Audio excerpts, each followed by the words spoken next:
Haddaba maxaad ka taqaanaa fanaanadii nasiibka darneed ee u geeriyootay jacaylka dartiis?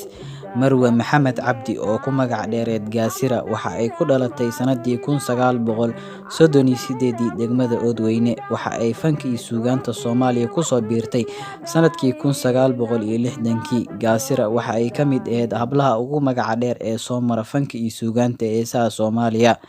Heeseeda waxaa loo dhageysan jiray si aan caadi ahayn.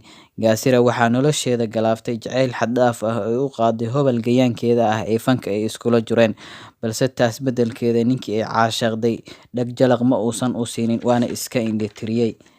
Marnaba ma uusan rabin inuu xiriir la wadaago kaasoo isku beddela mustaqbal iyo nolol dhexmarta labadooda, ilaa ay u dirto erga ay fanka ay iskula jireen oo ka koobnay fanaaniin. Ugu dambeyntiina waa uu ku gacan sayray. Waxa ay bilowday in ay abwaanada ka codsato heese cataaw iyo calaacal ah, kuwaasoo ku saabsan jacaylkii qalbijabkii ay ka qaaday jacaylkeedii. Waxay xaalad ka sii dartay sanadii 1980 waxayna maskaxdeeda ku furmay muujado dhibaatooyin oo sababay jacaylkii lala qaba waayay.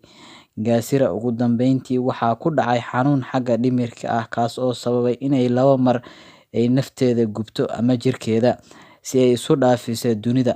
Aakhirkii fanaanadii Gaasira ee jacaylka dunida korkeeda ugu silcday waxa ay dhimatay sanadii 1995 waxa ayna ifka macsalaameysay iyadoo tiiraanyo la godgashay. Allaha u naxariisto fanaanadii Gaasira ama Marwe Maxamed Cabdi.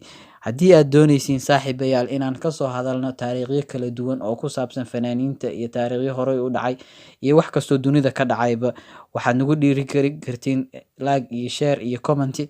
Sidoo kale subscribe waa noo saari kartiin. Saaxiibayaal soo dhawaada.